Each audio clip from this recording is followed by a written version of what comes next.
Week 9 of our Guillotine League here. We had another just really close finish. Landon set the high mark at 144 and some change, and Kevin and Isaiah made it close. JCM got 25 yards and got just enough. That is our new closest finish to the year. With a margin of loss of 0.14, beating out our other crazy Monday night where Chris lost because Jamar Chase barely got any yards. But we've had back-to-back weeks of really close, 0.14, 1.1.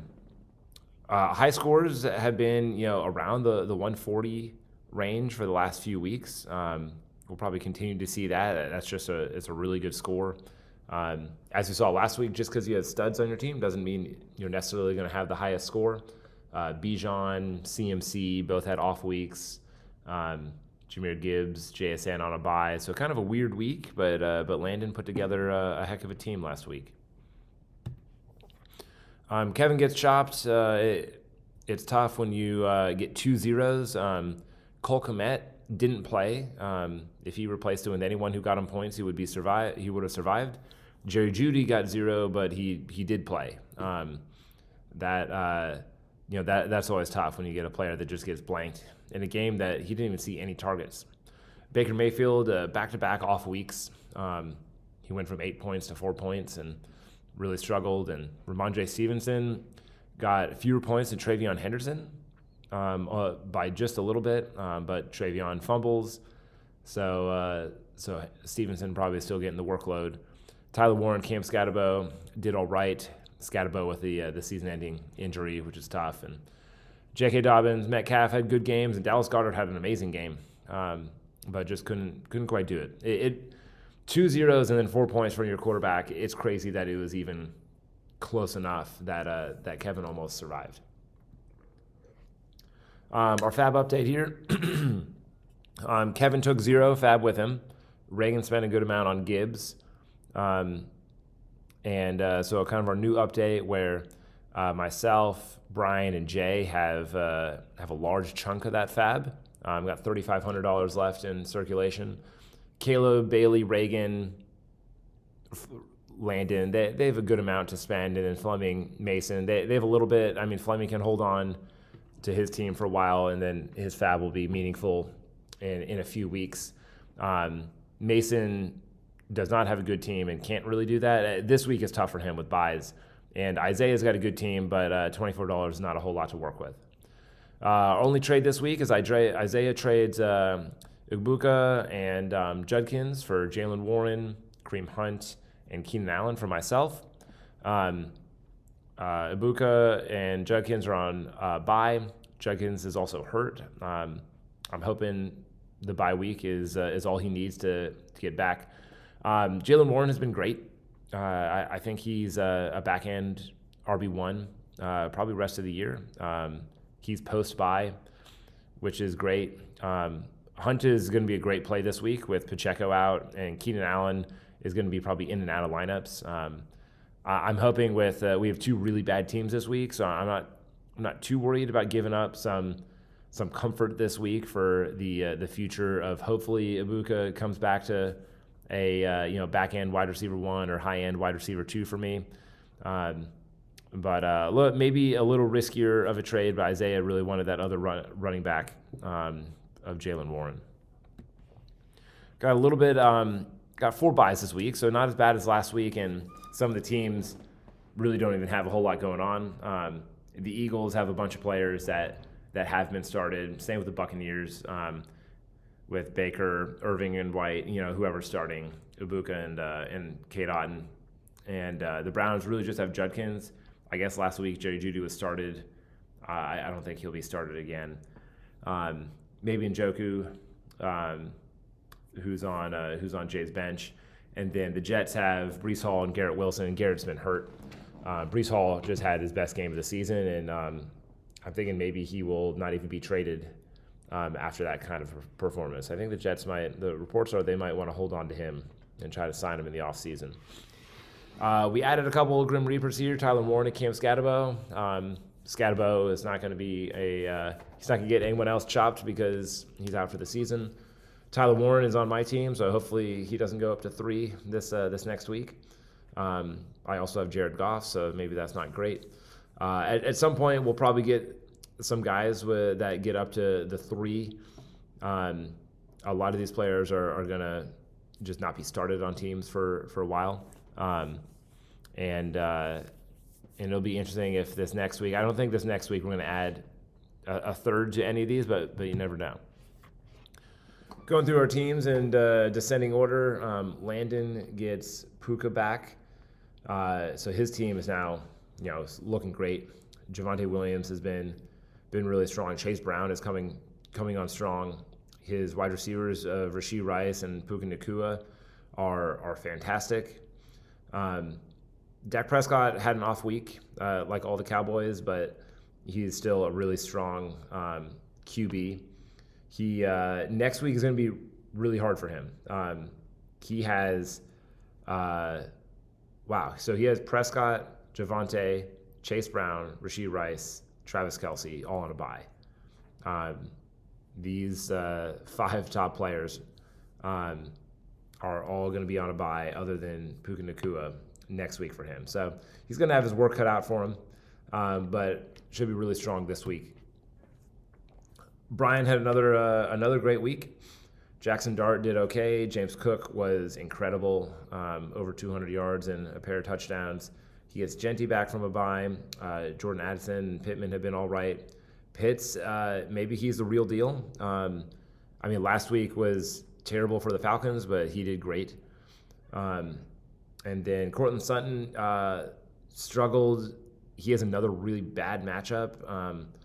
I don't know if he's going to really get back on track this week. I don't think it's another Troy Franklin week, but he's going to struggle just a little bit. Shank picks up Henderson to see if maybe if he's going to be the top RB after a fumble. I think Brian and I are going to be the ones bidding if a QB gets dropped, a good one. I think Brian and I might be the only ones who are bidding. We both are struggling in the QB department.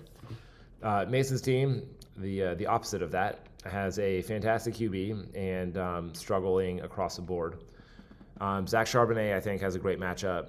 So does Tony Pollard, but he's losing work to Tajay Spears. T. Higgins had one good play last week. But Mason's problem is this week he has Saquon, A.J. Brown, and Garrett Wilson all on a bye. A.J. Brown and Garrett Wilson being out last week as well. It seems like we have 2 clear-cut bottom teams just because of buys, and this is probably one of them. My team, Jonathan Taylor, is certainly should be the fantasy football MVP so far. I paid $101 for Tyler Warren. I think I have the top 2 tight ends for the year. Tyler Warren still has a bye coming up, and so I have to deal with that in a couple weeks. But I'm excited to have 2 great tight ends. Sam Laporta is a decent tight end. He's good, but you just never know. He could have an off week.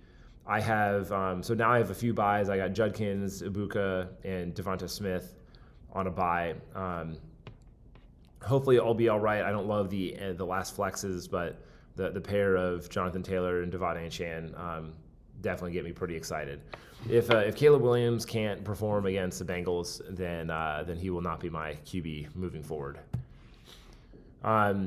Bailey finally is getting Lamar back. That's going to be huge. His team went from kind of on the struggle bus a little bit to now he's going to be up there for top top 3 teams. And between him and Derrick Henry, they have a great matchup against Miami. Even though Miami rolled this last week, I think that is not going to be the normal.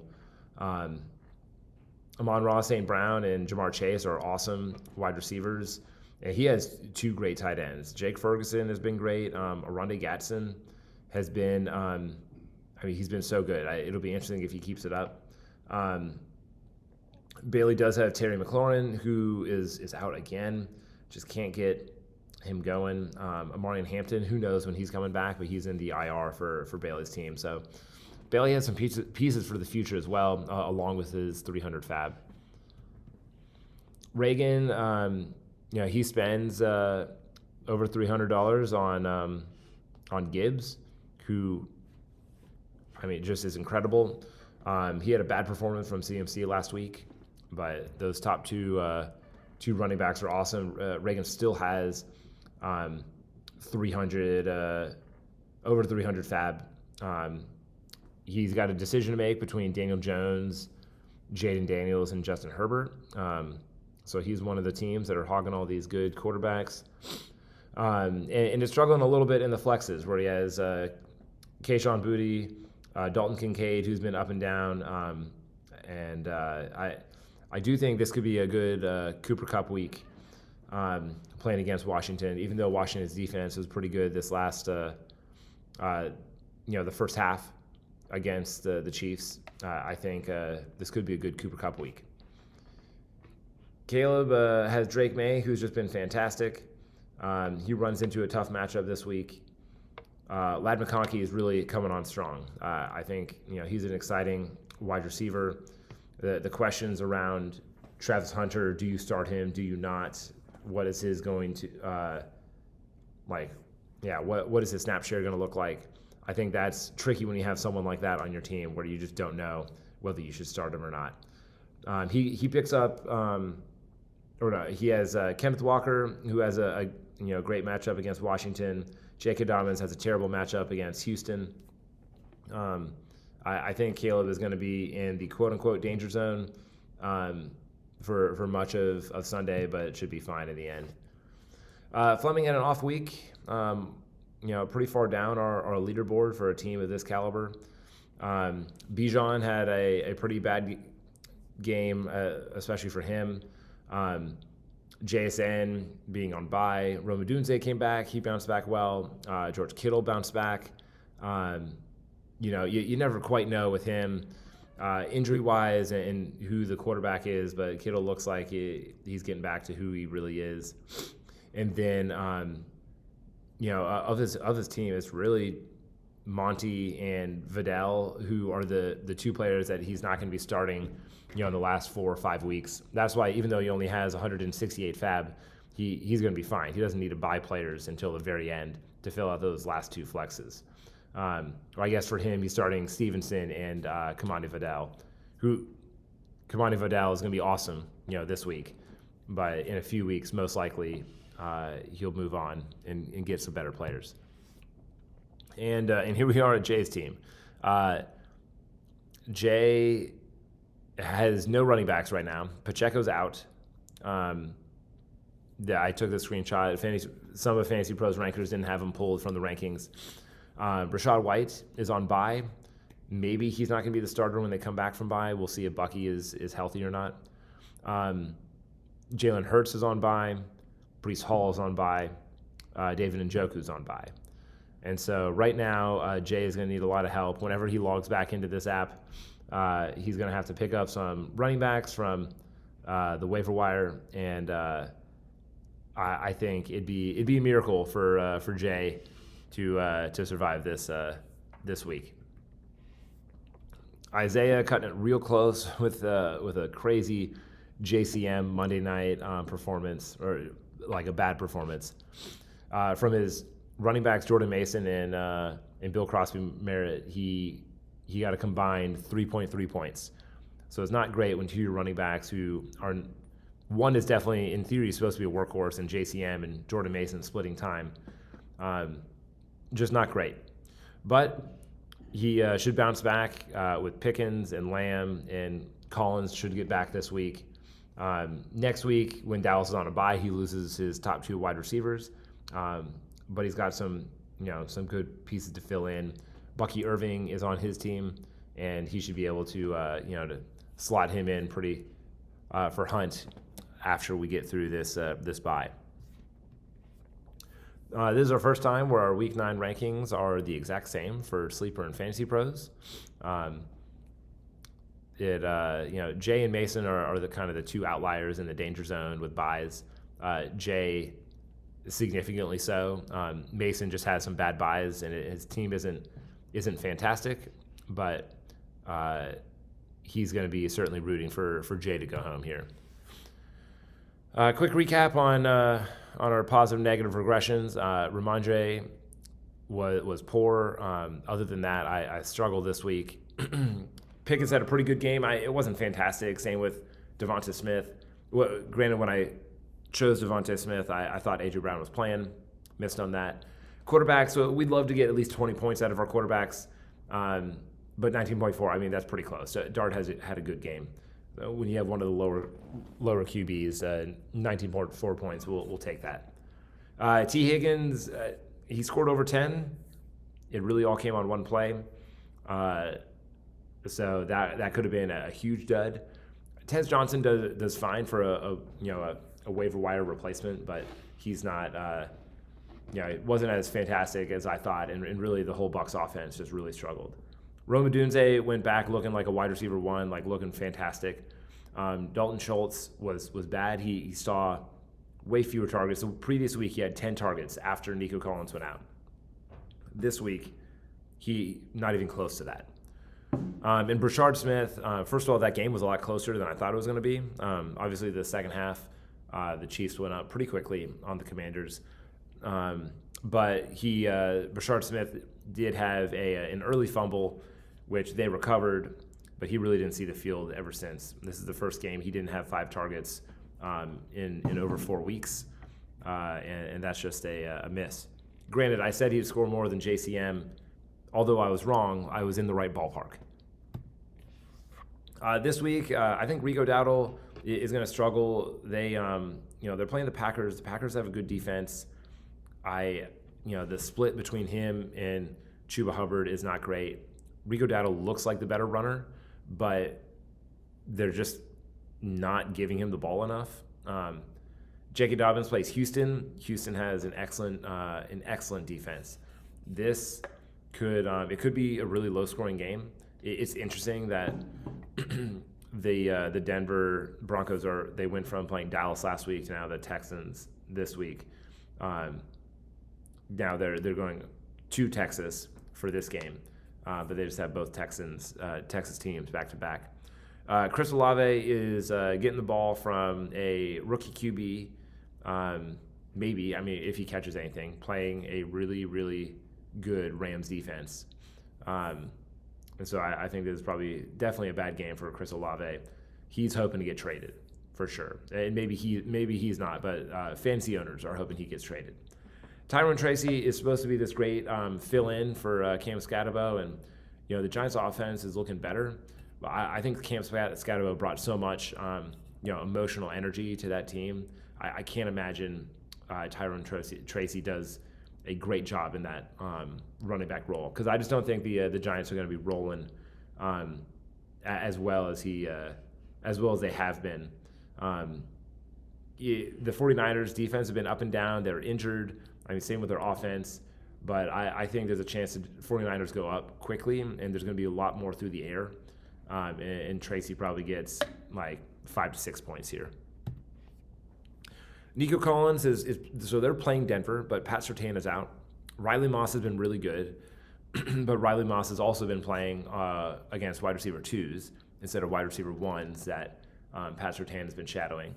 So I think Nico bounces back here. I think he has a shockingly good game against a great defense. It's not going to be maybe the best Collins game, but I think it's good.